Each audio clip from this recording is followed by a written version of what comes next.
Salam sejahtera untuk kita semua. Saudara-saudara yang kekasih dalam Tuhan Yesus Kristus. Tema perenungan kita kali ini adalah damai sejahtera hanya lahir dalam persekutuan dengan Tuhan. Saudara yang kekasih dalam Tuhan, hidup adalah perjuangan. Karena perjuangan adalah merupakan ciri khas manusia. Selaku manusia kita selalu berjuang karena kita memiliki kerinduan, harapan, dambaan, cita-cita, dan berbagai macam keinginan untuk kehidupan yang lebih baik, bahkan untuk memperoleh apa yang namanya damai sejahtera. Meskipun demikian, perjuangan atas hidup dan harapan yang dimiliki seringkali terbentur dengan beragam kekhawatiran. Ada orang yang bahkan menyerah dengan perjuangan karena berbagai kekhawatiran yang ada dalam dirinya. Ia dihantui oleh berbagai kekhawatiran yang belum tentu ada. Saudara yang kekasih dalam Tuhan, Rasul Paulus dalam suratnya kepada jemaat di Filipi, yakni Filipi 4 ayat 6 dan 7 berkata, "Janganlah hendaknya kamu khawatir tentang apapun juga, tetapi nyatakanlah dalam segala hal keinginanmu kepada Allah dalam doa dan permohonan dengan ucapan syukur. Damai sejahtera Allah yang melampaui segala akal akan memelihara hati dan pikiranmu dalam Kristus Yesus." Saudara yang kekasih dalam Tuhan, teologi Paulus tentang kerinduan, harapan, dambaan, cita-cita, serta keinginan untuk memperoleh damai sejahtera terletak pada kesiapan tiap-tiap orang untuk membawa semuanya itu dalam doa dan ucapan syukur. Kalau demikian, maka damai sejahtera yang dibicarakan oleh Rasul Paulus di sini adalah damai sejahtera yang berpusat kepada Yesus Kristus. Sehubungan dengan damai sejahtera yang berpusat pada Yesus Kristus, Yesus berkata dalam Yohanes 14 ayat 7, "Damai sejahtera kutinggalkan bagimu, damai sejahteraku kuberikan kepadamu, dan apa yang kuberikan tidak seperti yang diberikan oleh dunia kepadamu. Janganlah gelisah dan gentar hatimu." Saudara yang kekasih dalam Tuhan, dengan melihat pernyataan Yesus ini, berarti ada perbedaan antara damai sejahtera yang diberikan oleh dunia dan damai sejahtera yang lahir dalam persekutuan dengan Tuhan.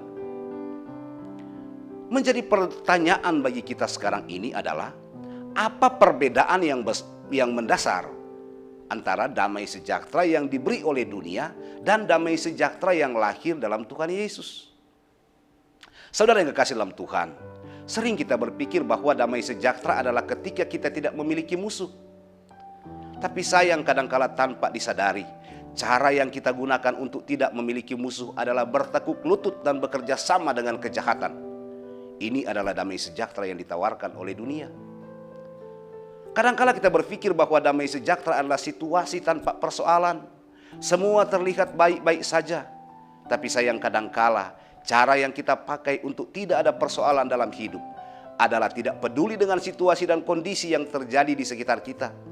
Kita tidak mau tahu dan berprinsip masa bodoh, menutup mata dan telinga, rapat-rapat, menutup diri untuk tidak diganggu oleh masalah dan pergumulan sesama. Yang penting diri kita aman. Ini adalah damai sejahtera yang ditawarkan oleh dunia. Kadang-kala kita berpikir bahwa damai sejahtera adalah ketika kita tidak memiliki beban dalam hidup ini. Tetapi sayang kadangkala cara yang kita gunakan untuk terhindar dari beban adalah melarikan diri dari tanggung jawab. Terlebih tanggung jawab kita dalam persekutuan dengan Tuhan. Ini adalah damai sejahtera yang ditawarkan oleh dunia. Saudara yang kekasih dalam Tuhan Yesus Kristus, seringkali tanpa kita sadari, cara-cara duniawi seperti ini yang kita pilih dalam upaya mengejar harapan, dambaan, cita-cita, dan keinginan untuk memperoleh apa yang kita sebut dengan damai sejahtera. Cara-cara seperti ini membuat kita sulit untuk berbagi, sulit untuk berempati dengan penderitaan sesama, pasif, tidak kreatif, dan menjadi semakin tidak manusiawi. Dan dari sinilah akar kekhawatiran. Dan tanpa disadari, kita semakin terseret dengan jerat iblis yang mematikan. Saudara yang kekasih dalam Tuhan Yesus Kristus, Sebaliknya, damai sejahtera yang lahir dalam persekutuan dengan Tuhan Yesus adalah damai sejahtera yang muncul karena mencintai terang, mencintai kebaikan dan kebenaran. Damai sejahtera dalam Kristus ini membuat kita semakin aktif dan kreatif, sangat peduli dengan keadaan sekitar kita dan penderitaan sesama. Damai sejahtera dalam Kristus ini menuntut kita untuk semakin peka dan berani mengambil resiko. Berani bertanggung jawab sekalipun kadangkala kita dibenci oleh orang lain, bahkan dicurangi dalam rangka mempertahankan kebenaran yang lahir dari kasih Kristus.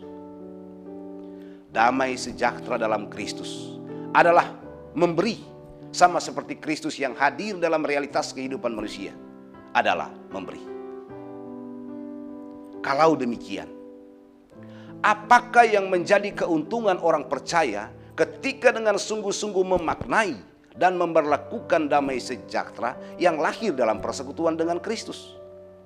Saudaraku, inilah yang dimaksudkan oleh Rasul Paulus ketika ia berkata, damai sejahtera Allah yang melampaui segala akal akan memelihara hati dan pikiranmu dalam Yesus Kristus.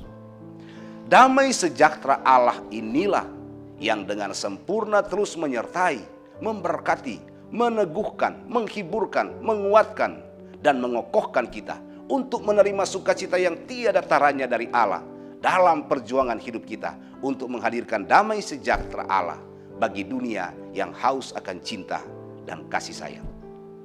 Amin.